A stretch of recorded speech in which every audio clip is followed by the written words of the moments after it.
నమస్తే, నేను సిరి. ఇప్పుడు చూసినట్టయితే తిరుపతి లడ్డు వివాదం ఏదైతే ఉందో దాని మీద 7 కేంద్ర మంత్రులు అయితే సీరియస్ అయ్యారు. అది ఏంటనేది మనకు వివరించడానికి మనతో పాటు ఉన్నారు ప్రముఖ సీనియర్ జర్నలిస్ట్ జగదేవ్ గారు. నమస్కారం సార్. సార్ ఇప్పుడు చూస్తుంటే మనకి అంటే తిరుపతి లడ్డు మనం తిరుపతి లడ్డీనే మనం వెంకన్న స్వామి ఇలా కూడా కొంచెం ట్రీట్ చేస్తాం. ఏంటంటే ఆయనని ఆ లడ్డు రాగానే మా ఇంటికి వస్తే ఆయన ఆ లడ్డుని దేవుని దగ్గర పెట్టుకొని తింటూ ఉంటాం.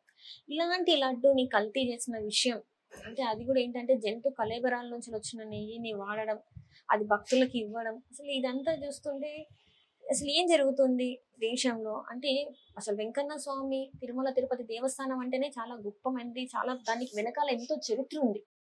అట్లాంటి దాన్ని ఈ రోజు ఇంత కలుషితం, అంటే అది కలుషితం కూడా కాదు, ఇంకా పెద్ద పదాలు ఏమైతే ఉంటాయో మనం వాడాల్సిన పరిస్థితి.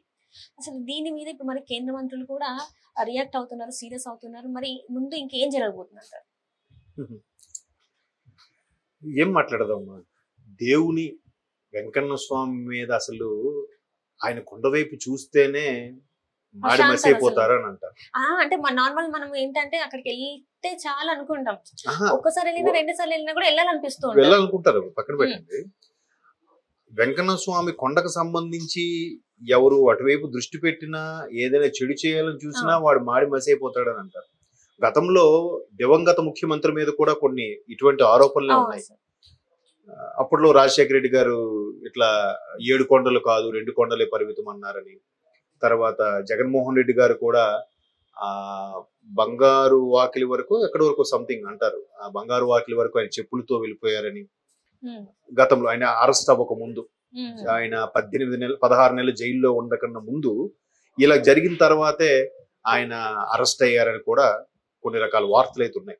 అంటే అది కాకుండా ఈ దేవుణ్ణి విశ్వసిస్తున్నాను కాబట్టి నేను దర్శనానికి వచ్చానని చెప్పి ఆ బుక్ ఏదో ఉన్న బుక్ లో సైన్ చేయాలి, అది కూడా అప్పట్లో చేయడానికి తిరస్కరించారంట. సో అట్లాంటి ఆరోపణలన్నీ కూడా గతంలో జగన్మోహన్ రెడ్డి గారి మీద ఉన్నాయి. పక్కన పెడితే లడ్డు నిజంగా ప్రపంచంలో ప్రతి చోట ప్రతి స్వీట్ షాప్ లో కూడా లడ్డు దొరుకుతుంది, కానీ తిరుపతి లడ్డూకున్న ప్రాశస్త్యం ఇంక దేనికి లేదు. ఆ టేస్ట్ తో ఇంకెవరు మ్యాచ్ చేయలేరు కూడా.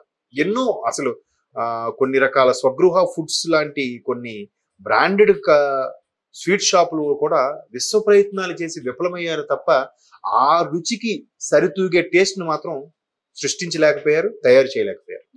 సో అంత ఫెమిలియర్ ఉన్న అంటే పెక్యులర్ గా ఉన్న టేస్ట్ కి ఈరోజు అంతమంది కోట్లాది మంది ఫిదా అయితే ఆ న్యూస్ చూశాక అందరూ ముక్కు మీద వేలేసుకున్నారమ్మా. అరే రే ఏంటిది, దీన్ని కూడానా, సరే దీన్ని కూడా చేశారా అనుకుంటున్నారు. జగన్మోహన్ రెడ్డి గారు అండ్ టీం దీన్ని బురద జల్లుతున్నారు, దీన్ని పథకాలను ఇవ్వకుండా పక్కతో పట్టించేందుకు మా మీద రుద్దుతున్నారు అన్నారు. బాగుంది, సరే మీ మీద రుద్దట్లేదు, జగన్మోహన్ రెడ్డి గారు ఇది కావాలని చేయించలేదు, పక్కన పెడదాం.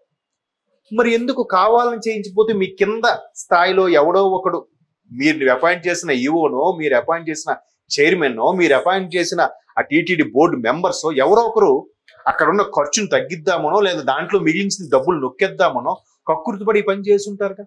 ఎన్నో ఏళ్లుగా నడిపిస్తున్న ఎవరి దగ్గర నుంచి అయితే పాల ఉత్పత్తులు, కర్ణాటక నుంచి అక్కడ నుంచో పాల ఉత్పత్తులు కొనుక్కుంటారంట, ఈ నెయ్యి గాని పాలు సంబంధించి ఈ ఉత్పత్తుల్ని వాళ్ళు రద్దు చేసి వేరే వాళ్ళకి ఇవ్వాల్సిన కక్కుర్తి మీకేమొచ్చింది? మీరు ఎందుకు అలా చేయాలి? మీరు ఇసుక, యారక్, అదే మందు, ఇవి వీటి మీద తిని సరిపోదా?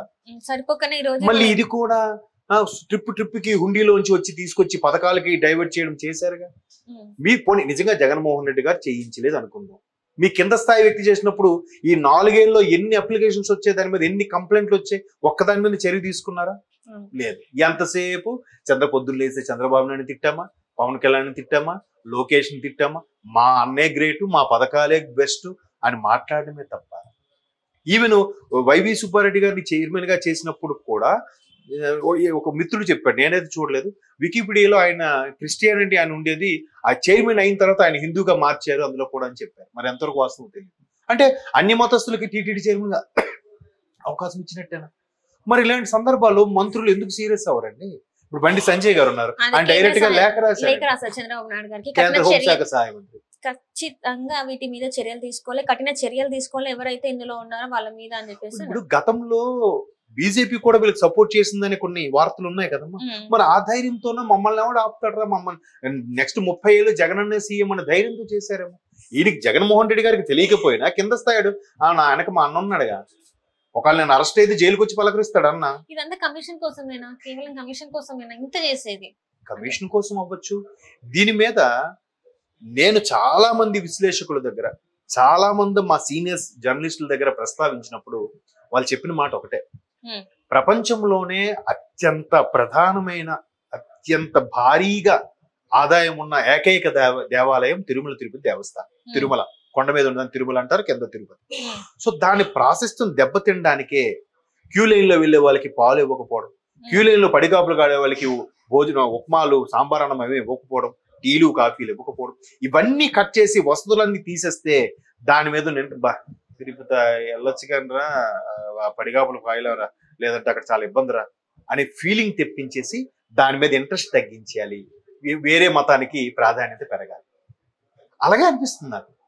అలా చేసిన దాంట్లో ఇది కూడా ఒక భాగం. ఇప్పుడు ఏమైంది, ఇంతవరకు ఇప్పుడు కొంతమంది ఉంటారు, కొన్ని కులాల వారు, కొన్ని కమ్యూనిటీ వారు, వాళ్ళు అసలు నాన్ వెజ్ ముట్టరు. ఇప్పుడు వాళ్ళందరికీ చేశారుగా. ఇది గతంలో 1857 సిపాయిలు తిరుగుబాటు రావడానికి కారణం కూడా అలాగే చేశారు. అప్పుడున్న బ్రిటిష్ వాళ్ళు కూడా. నేను ఒక గురువు గారితో మాట్లాడితే ఆ గురువు గారు అనేది ఏంటంటే, సరే ఇది చేశారు, ఇది ఇక్కడతో అయిపోయింది, ఇది ఇక్కడతో అయిపోయిన తర్వాత ఇప్పుడు నేను అడిగేది ఒక్కటే, మీరు లడ్డులలో చేసింది బయటపడింది. ఒక్కసారి మీరు గోల్డ్ ఏదైతే తిరుపతి దేవస్థానానికి భక్తులు గోల్డ్ రూపంలో చాలా మంది కానుకలు సమర్పిస్తారు, ఒక్కసారి అయితే మీరు చెక్ చేసుకోండి. ఎందుకంటే ఇది లడ్డూలోనే ఇట్లా చేసిందంటే నిజంగానే మరి భక్తులు కానుక రూపంలో ఇచ్చిన బంగారం అసలు నిజంగా ఉందా రూపంలో అని అది ఒకసారి మీరు చెక్ చేసుకోండి అని చెప్పి చెప్తున్నారంటే ఎక్కడ ఒక దగ్గర అది నిజంగా అంటే బయటకు వచ్చే ఉంటది కదా వార్త అయితే. సో ఇప్పుడు దీని మీద కూడా రేపు మాపు ఏదో ఒకటి అయితే బయటకు వస్తుంది. ఇప్పుడు లడ్డు విషయంలో ఇది ఏదైతే జంతు కలబెరలతో నెయ్యి అనేది బయటకు వచ్చిందో రేపు అది కూడా బయటకు వస్తుందమ్మా. ఎందుకంటే ఇప్పుడు హిందూ పరిషత్ సంబంధించి పోరాడే వాళ్ళు ఉన్నారు, లలిత్ కుమార్ గారని, కరుణాకర్ సుబ్బున గారని, రాధా మనోహర్ దాస్ గారు, వీళ్ళందరూ ఆరోపణలు అదే చేస్తున్నారు, మేము రెడ్ హ్యాండ్ గా పట్టుకున్నాం. ఇప్పుడు ఎవరి వరకు మా మిత్రుడు ఒక ఆయన ఉన్నాడు, మా ఆఫీస్ కొలీగ్, ఆయన వెళ్ళి రూమ్ లో బస చేసి దర్శనం అయిపోయింది, వచ్చేసిన తర్వాత మళ్ళీ కీ హ్యాండ్ ఓవర్ చేయాలి కదా. కీ హ్యాండ్ ఓవర్ చేస్తున్నప్పుడు అక్కడ ఒక వ్యక్తి మెడలో వేరే అన్యమతానికి సంబంధించి సింబల్ వేసుకొని కీ తీసుకుని నోట్ చేసుకున్నాడంట. ఇది చూసి షాక్ అయ్యాడంట. అంత ధైర్యంగా ఓపెన్ గా మెడలో హ్యాంగ్ చేసుకున్నంత ధైర్యంగా ఉన్నాడంటే ఆ ధైర్యం ఎవరిచ్చారు? అప్పటి ప్రభుత్వం ఇవ్వలేదా? ఇప్పుడు అలా వేసుకోమని తిరగమనండి, ఇప్పుడు మరి ఉండరు, తీసేస్తారు. అంటే ఇప్పుడు వాళ్ళందరూ విమర్శిస్తున్నట్టు విమర్శించారు, మీరు అంత పౌరుషం ఉన్నప్పుడు ఇటు రావద్దు, ఈ ఉద్యోగాలు వదిలేయండి అబ్బా. అంతే కదా. ఇప్పుడు వాళ్ళ వెర్షన్ లో నిజమైన కరెక్ట్ అనేమో అనిపిస్తుంది. ఇప్పుడు రాధా మనోహర్ దాస్ గారిని చాలా మంది ఆయన అలా మాట్లాడతారు, నిజమే, ఆయన మాట్లాడమని నిజాలే. మీరు దేవుడు వచ్చిన వద్దు అన్నప్పుడు దేవుడు ఇచ్చిన డబ్బులు ఎలా తీసుకుంటారు? ఆ దేవుడు హుండీ ద్వారా కదా మీ జీతాలు వస్తున్నాయి. దేవుడు ప్రసాదమే తిన్నప్పుడు డబ్బులు ఎలా తీసుకుంటారు? మరి ఆయన మీద ఆదాయం అది కూడా భక్తులు కానుక రూపంలో ఇస్తున్నది. నువ్వు ప్రసాదం పెడితే మా తినకూడదని అంటారు కదా. సో ఇన్నిటి మీద మరి ఎంతమంది కేంద్ర మంత్రులు, ఎంతమంది కేంద్ర మంత్రులేట, మా కోట్లాది మంది మనోభావాలు. నాకు ఎన్ని వార్త తెలియగానే ఒక్కసారి అలా ఉండిపోయాను అనమాట. దీన్ని కూడా చేశారా? హిందువుల మనోభావాలు దెబ్బ తీశారు మొత్తానికి. దాని ప్రాసెస్ తగ్గించేస్తే అక్కడికి ఎవరు వెళ్ళకూడదు, దాని క్రెడిటిబిలిటీ తగ్గిపోవాలి, అదే కాన్సెప్ట్.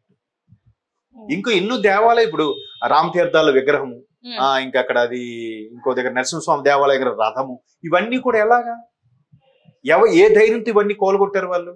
అప్పుడున్న ప్రభుత్వం అండతోనే కదా, ప్రభుత్వం అండతోనే. అది మీకు క్లియర్ గా మీకు చూపిస్తాను. కొడాల నాని గారు కూడా క్లియర్ గా అన్నారు, అక్కడ రథం అది కాలిపోయినప్పుడు మంగళగిరిది కాలనుకుంటా. అయితే ఆ దేవుడు వచ్చి మీకేం చెప్పాడా, ఆయన మీకు అడిగాడా అంటున్నాడు ఆయన. నా దగ్గర ఉంది ఆ వీడియో, నేను చూశాను.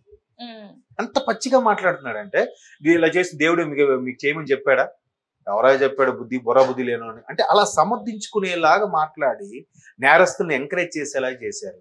ఇప్పుడు దీని మీద ఇప్పుడు అవకాశం దొరికింది, ఇప్పటికైనా చర్యలు తీసుకుంటారా లేదా నిజంగా వెరిఫికేషన్ చేయమండి. ఇప్పుడు దాన్ని కూడా పక్కదవ పట్టించి పథకాల కోసం డైవర్ట్ చేయడానికి ఈ అంశాన్ని తెర మీద తీసుకొచ్చారంట.